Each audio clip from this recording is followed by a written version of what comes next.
கட்சியிலேருந்து நம்ம 6 மாதத்துக்கான இடைநீக்கம் செஞ்சுருக்கோம். இந்த நிலையில் ஒரு கடிதமாக கொடுத்து முழுவதுமான விலகி கொள்றதுன்னு சொல்கிறாரு. இது கட்சிக்கு நீங்கள் ஒரு பின்னடைவாக பார்க்குறீங்க, எப்படி பார்க்குறீங்க? அவர் நல்ல நோக்கத்தின் அடிப்படையில் தான் கட்சியில் இணைந்தார்.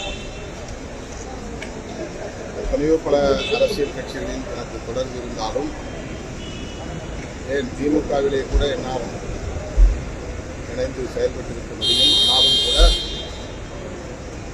தலித் மக்களின் தொடர்களுக்காக உங்களோடு இணைந்து பணியாற்ற விரும்புகிறேன் என்றுதான் என்னிடத்தில் தொடக்கத்தில் பேசினார். அதன் அடிப்படையில் வில்லும் ஜனநாயக மாநாட்டில் தன்னை இணைத்துக் கொண்டார். அவர் தற்போது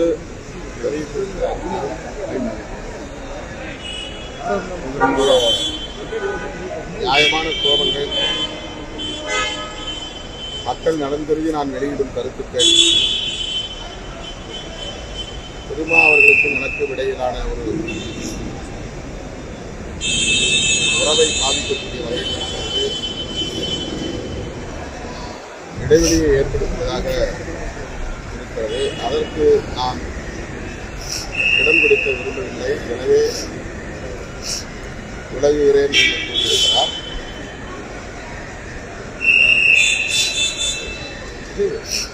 இடைநீக்கம் செய்யப்பட்ட பிறகு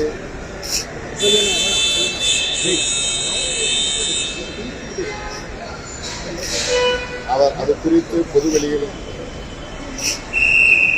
கருத்து சொல்வது வழக்கமில்லை.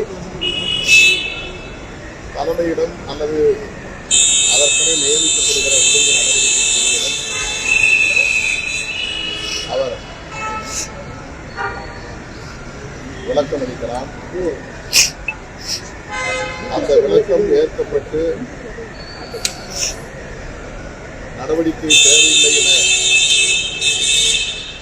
தலைமை கருதினால் அல்லது ஒழுங்கு நடவடிக்கை கூட கருதினால் மறுபடியும் அவர் கட்சியில் இணைந்து செயல்பட வாய்ப்பு. இதுதான் ஒவ்வொரு கட்சியிலும் பின்பற்றப்படக்கூடிய ஒரு நடைமுறை. ஆனால் இடைநீக்கம் செய்யப்பட்ட அன்றே அவர் வெளியிட்ட அறிக்கை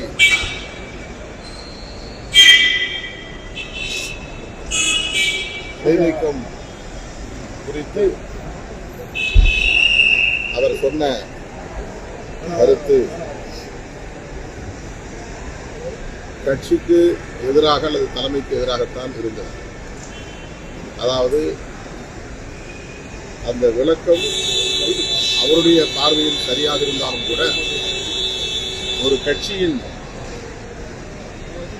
நடைமுறைக்கு ஏற்புடையதாக இல்லை. அதாவது ஒரு சிஸ்டத்துக்குள்ளே நம்ம வருகிற போது அந்த சிஸ்டத்துக்கு அக்கஷ்டமாகும். அதற்குள்ள வேலை செய்வதற்கு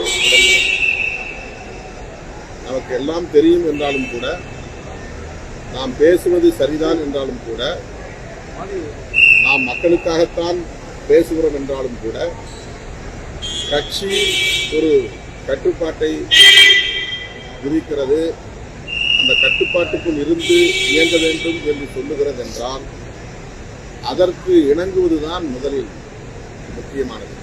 அதனால்தான் பௌத்தத்தில் கூட புத்தம் சரணம் கச்சாமி, தர்மம் சரணம் கச்சாமி, சங்கம் சரணம் கச்சாமி என்பதை ஒரு முழக்கமாகவே வைத்திருக்கிறார்கள். சங்கம் என்பது அமைப்பு. அமைப்புக்கு நான் கட்டுப்பட்டு நடப்பேன் என்பதுதான் அதற்கு பொருள். அறிவே உன்னை வணங்குகிறேன், அறமே உன்னை வணங்குகிறேன், அமைப்பே உன்னை வணங்குகிறேன் என்பதுதான் பௌத்தத்தில் இருக்கிற மிக முக்கியமான முழக்கம். ஆகவே ஒரு கட்சிக்குள் வந்துவிட்டால் எவ்வளவு பெரிய ஆற்றல் படைத்தவர்களாக இருந்தாலும் கூட அந்த கட்சிக்கு கட்டுப்படுவது முக்கியமானது. அந்த கட்சியின் நடைமுறைகளுக்கு இணங்க செயல்படுவது முக்கியமானது. அவருடைய கோரிக்கைகள் நியாயமானதாக இருக்கலாம், அவருடைய குரல் நியாயமானதாக இருக்கலாம், அவருடைய பார்வையிலே அது சரியானதாக இருக்கலாம். ஆனால் அந்த குரல் கட்சியின் வழியாக ஒலிக்க வேண்டும். கட்சியின் நலன்களுக்கு இணங்கி அது செயல்பட வேண்டும். அதுதான் முக்கியமானது. அதை அவரிடத்திலே பல முறை நாம் சுட்டிக்காட்டியிருக்கிறோம். அவர் இந்த முடிவை எடுத்திருப்பது அவருக்கு சரி என்கிற அடிப்படையில் தான் மேற்கொண்டிருக்கிறார்.